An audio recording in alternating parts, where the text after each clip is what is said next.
শেখ মুজিবুর রহমান মুক্তিযুদ্ধের সাথে জড়িত ছিলেন না। তিনি জানতেন না মুক্তিযুদ্ধ কিভাবে হয়েছে, এবং তিনি ফিরে এসেও জানার চেষ্টা করেন নাই মুক্তিযুদ্ধ কিভাবে হয়েছে। তাকে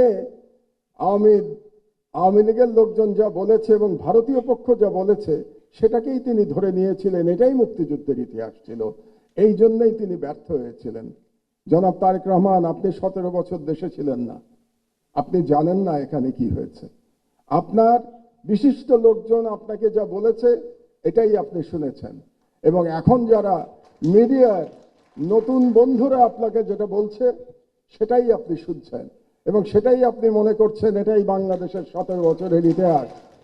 বাংলাদেশের 17 বছরের ইতিহাস এটা না। ক্যান্সার আক্রান্ত গাজী ভাইকে ভুয়া মামলায় জেলখানায় রেখে বিনা চিকিৎসায় মৃত্যুর দিকে ঠেলে দেওয়া হয়েছে আমাদের ম্যাডামের মতো। ম্যাডামকে যেমন বিনা চিকিৎসায় ভুয়া মামলায় মৃত্যুর দিকে ঠেলে দেওয়া হয়েছিল। আমি নাম বলবো শফিক রহমান ভাইয়ের। শফিক ভাই আমার পাশে বসে আছেন, আমরা পাশাপাশি সেলে জেলে ছিলাম। 80 বছর বয়সে শফিক ভাইকে মাটিতে শুয়ে থাকতে হয়েছে। টয়লেটে যেতে পারতেন না, কারণ ওই টয়লেটে কমোড ছিল না। বেশ কিছুদিন শীতের মধ্যে মাটিতে পড়ে থাকতে হয়েছে, উনি উঠতে পারেন নাই। তারপরে যখন আমার পাশের রুমে আসলেন, ওনাকে ধরে ধরে আমরা ব্রেকফাস্ট করতে, দুপুরে খেতে আমরা একসাথে যেতাম, কত গল্প করেছি।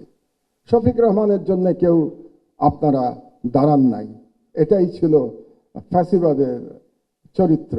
আরেকজনের নাম বলি, কনক সরোয়ার। তার অপরাধ ছিল তিনি আজকের প্রধান ব্যক্তি তারেক রহমান সাহেবের একটা বক্তৃতা তিনি লাইভ চালিয়েছিলেন। এই অপরাধে তাকে 1 বছর প্রায় জেলে থাকতে হয়েছে। তার কোম্পানির চিফকে আমি সালাম সাহেবকে এখানে দেখতে পাচ্ছি। শুধু তাই না, তার বোনকে ভুয়া মামলায়, ড্রাগের মামলায় একজন মহিলাকে, একজন গৃহবধূকে মাসের পর মাস জেলে থাকতে হয়েছে। সংবাদ মাধ্যমের বিবেক জাগ্রত হয় নাই। এটাই বাংলাদেশের সংবাদ মাধ্যমের ইতিহাস। তো এই নামগুলো আমি বললাম এই জন্যে, আমি শিওর আমি না বললে আজকে বুকে হাত দিয়ে প্রত্যেকে বলতে পারবেন কেউ আপনারা এদের নাম বলতেন না আজকে। এই জন্যে আমি এই নামগুলো বললাম।